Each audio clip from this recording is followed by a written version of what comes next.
अगर आप भी चाहते हैं मनीष म्यूजिक भोजपुरी के वीडियो सबसे पहले आप तक पहुंचे तो लाल बटन के दबाकर चैनल को सब्सक्राइब जरूर करें और साथ में बेल आइकन को दबाना न भूलें। Presented by Manish music Bhojpuri Gaya.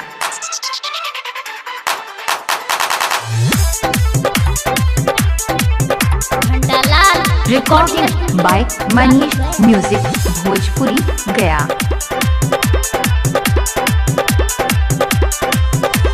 पहले तगलियो हम दिल्ली सहरिया, तोरा ला लियो हम सुंदर सिकड़िया।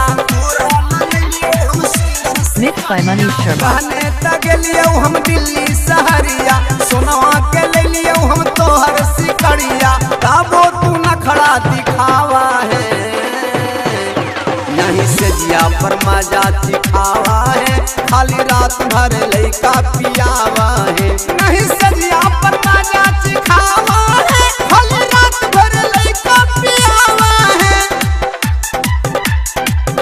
खाली रात भर लइका पियावा है। नहीं से जिया पर मजा दिखावा है,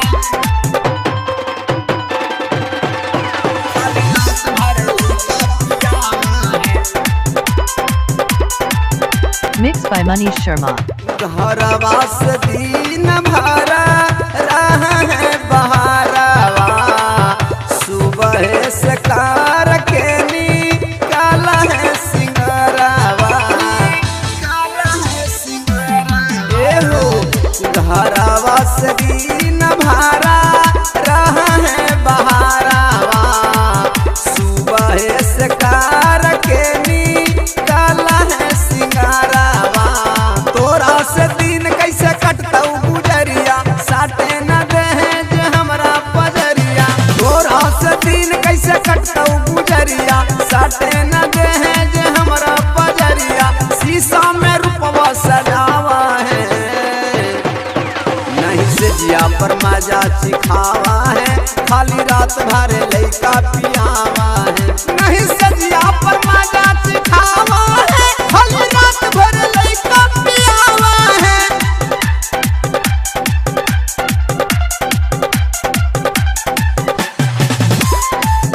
नहीं से जिया पर मजा सिखावा है,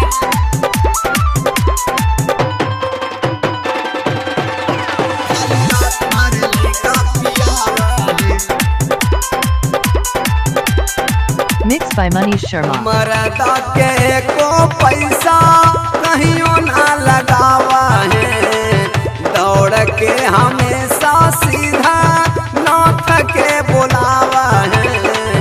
नाथ के बुलावा है गे, मरदा के को पैसा कहियो ना लगावा है, दौड़ के हमेशा सीधा नाथ के बुलावा है।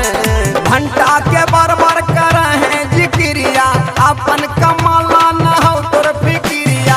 घंटा के बरबर कर है जिक्रिया, अपन कमला न हो तोर फिक्रिया। हमरा तू बहरा भगावा है, नहीं से जिया पर मजा सिखावा है। खाली रात भर लइका पियावा है, नहीं से जिया पर मजा सिखावा है। खाली रात भर लइका पियावा है। Recording by Manish music Bhojpuri.